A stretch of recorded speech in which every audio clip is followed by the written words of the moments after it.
阿龙被明的话，真多路也都得送，前那个你点来的住宿来罢了。第个你真多路电视比卖讲牙嘎咯。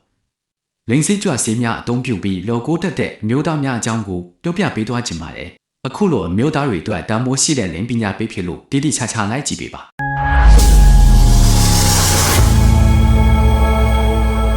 ဒီဗီဒီယိုကိုတော့လေလုံတာများသိချင်လိမ့်မယ်လို့ထင်ပါတယ်။အမျိုးသားတိုင်းလည်းသိထားတင်ပါတယ်။လိန်စစ်ကြွစင်းများအသုံးပြုပြီးလိန်ဆက်ဆန်ခြင်းကိုကန်းဆက်ဆိုခေါ်ပါတယ်။တနည်းအားဖြင့်ကာမစိတ်ကိုလိုချစေတဲ့မွေးရစေဝါတွေဓာတုဗေဒပစ္စည်းတွေကိုအသုံးပြုပြီးအချိန်ကြာမြင့်စွာလောကိုလာလို့လည်းသိကြပါတယ်။ဒီဆေးတွေကိုအမျိုးသားတွေအထူးသဖြင့်လိန်တုံလင်ခွဲတစ်မျိုးလုံးလောကိုသောအမျိုးသားတွေနာရီပေါင်းများစွာရက်ပေါင်းများစွာလိန်စစ်ကြွစေလိုတဲ့အခါအသုံးပြုကြပြီးအုပ်စုလိုက်အဖွဲ့လိုက်လောကိုချင်းပြုလုပ်တဲ့အခါမျိုးမှာလုပ်တတ်ကြပါတယ်။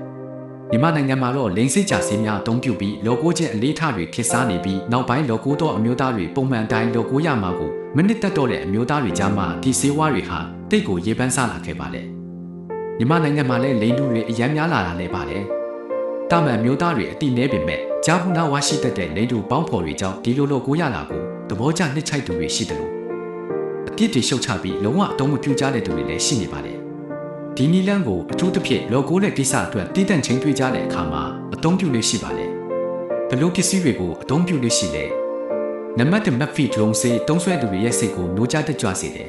။လောကိုခြင်းနဲ့စိတ်ပြင်းပြင်းပြပြထွက်ပေါ်လာစေရန်အသုံးပြုလို့ရှိပြီးဆေးဆွဲလိုက်တဲ့အခါစိတ်ထဲမှာအတားဆီးစိတ်တွေစိတ်ဖြစ်စီမှုတွေလုံးဝမခံစားရစေတော့ပဲလွတ်လွတ်လပ်လပ်အကျဉ်းဆုံးလောကိုခြင်းစိတ်ကိုဖြစ်စေပါလေ။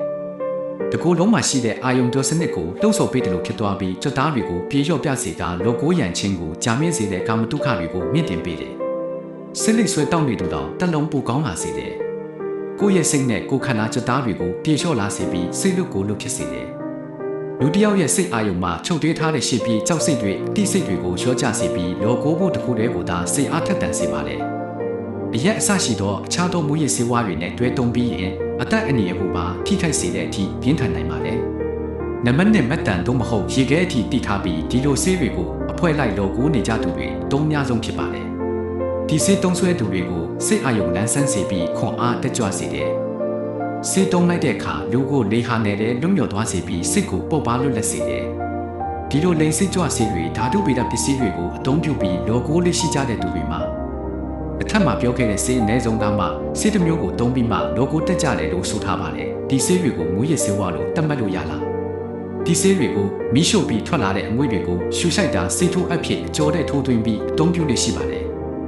လောကိုစိတ်ကိုအလိုအမြင့်တက်ကြွစေပြီးဆွဲလန်းသွားစေတယ်ကိုယ့်ရဲ့စင်ကြင်လုံးထိန်းချုပ်နိုင်စွမ်းတွေကိုလျော့နှဲစေတဲ့အတွက်မူရစ်ဆေးဝါးလို့ယူဆလို့လည်းရပါတယ်တခြားသောမူရစ်ဆေးဝါးတွေနဲ့ကွာတဲ့အချက်ကတော့ဆေးတုံးပြီးမှအကြောင်းရင်းမရှိပဲလောကိုလာမျိုးမဟုတ်ပဲလောကိုခြင်းတဲ့ရည်ရွယ်ချက်တစ်ခုတည်းကြောင့်ဒီဆေးတွေကိုအသုံးပြုတာဖြစ်ပါတယ်လိုလာထက်ပိုပြီးအသုံးပြုမယ်ဆိုရင်အသက်တွေပါထိခိုက်စေတဲ့အထိပြင်းထန်တဲ့အခြေအနေတွေလည်းဖြစ်နိုင်ပါတယ်ဘလို့လူတွေမှအများဆုံးအသုံးပြုကြလဲဘာကြောင့်တုံးကြလဲတာမန်မျိုးသားတွေထက်လိန်တူမျိုးသားတွေမှာပိုပြီးအသုံးများတတ်ကြပါတယ်အထူးသဖြင့်လိန်တူတိုးမဟုတ်လင်ကွဲနှမျိုးလုံးလောကိုတဲ့အမျိုးသားတွေအုပ်စုလိုက်လောကိုခြင်းကိုအသုံးပြုသည့်လိန်တူလောကိုတဲ့အခါနာကျင်မှုနည်းစေလို့စိတ်အာရုံပြန်စေမဲ့အရာတွေကိုလော်ပြီးထဲမှာပဲလာစုစေပြီးလင်းကိစ္စတစ်ခုတည်းကိုအာရုံစိုက်စေလို့ကြွသားတွေကိုပြော့စေပြီးလှုပ်ရှားရလွယ်ကိုစေဖို့ပေါ့တွက်လက်နေစေဖို့စိတ်ကိုလေဟာနဲ့ရောက်နေတယ်လို့ပေါ်ပါလက်ဆက်စေဖို့နာယီရက်တွေကြတဲ့အထိလောကိုခြင်းနဲ့စိတ်ကျမသွားစေဖို့လူအများကြီးနဲ့လောကိုတဲ့အခါတော့မဟုတ်တယောက်ပြီးနောက်တစ်ယောက်လောကိုတဲ့အခါအသုံးပြုတတ်ကြပါလေလိန်စိတ်ကြွစေများမှာဘလို့ဘေးထွက်ဆိုးကျိုးတွေရှိနိုင်တယ်လိန်စိတ်ကြွစေတဲ့ဓာတုပစ္စည်းတွေနဲ့ပါဝင်ဖွဲ့စည်းထားတဲ့အတွက်ဘေးထွက်ဆိုးကျိုးကတော့အနည်းနဲ့အများရှိနိုင်ပါတယ်တွေ့ရတဲ့လောက်တွေကတော့ဆေးကိုဆွဲလန်းသွားပြီးဆေးမတုံးရမနေနိုင်ဖြစ်မယ်ဆေးမတုံးပဲလောကိုတဲ့အခါတခုခုလိုအပ်နေတယ်လို့စိတ်မပါတော့တယ်လို့ခံစားရမယ်စားချင်စိတ်အိတ်ချင်စိတ်ကိုထိန်းချုပ်လိုက်တဲ့အတွက်အာဟာရဓာတ်တွေနဲ့တွားပြီးပိန်ချုံလာမယ်ရက်တွင်းနဲ့လာမယ်ခံတွင်းပြတ်မယ်အသားအရည်မွဲချောက်ချောက်ဖြစ်မယ်ညဘက်မှာကောင်းစွာပြန်အိပ်ပျော်ဖို့ကိုအဟန့်အတားဖြစ်လာစေတယ်ကိုတွင်းကလေးစားတွေနဲ့အာယုံကြောစနစ်ပျက်စီးစေနိုင်တယ်နေစုရက်ဆက်အသုံးပြုတဲ့အခါကျန်းမာရေးကိုထိခိုက်လာစေနိုင်တယ်အသိစိတ်လျှော့သွားတာကြောင့်ကလုံးမကြီးဖြစ်မယ်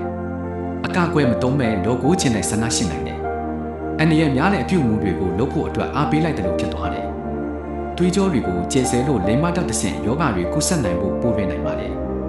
ဆေးအလွန်အကျွမ်းသုံးဆွဲဖြစ်ပြီးအသက်အန္တရာယ်ထိခိုက်စေတဲ့အထိရှိနိုင်ပါတယ်